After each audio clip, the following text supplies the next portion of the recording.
नमस्कार प्रेक्षकांनो, लग्नानंतर होईलच प्रेम मालिकेच्या आजच्या प्रोमोमध्ये नंदिनी मोबाईलमध्ये मेसेज पाहते आणि तो मोबाईलमधला मेसेज पाहून तिला धक्का बसतो.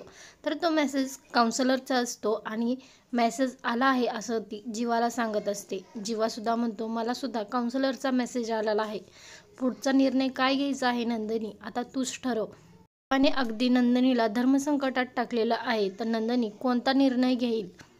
इकडे सुद्धा तीच अवस्था असते. काउन्सलरचा मेसेज आलेला आहे आणि दोघेही एकमेकांकडे पाहत म्हणत असतात, देशमुख, काउन्सलरचा मेसेज आला आहे. त्यानंतर पार्थ सुद्धा म्हणतो, मला सुद्धा आला आहे.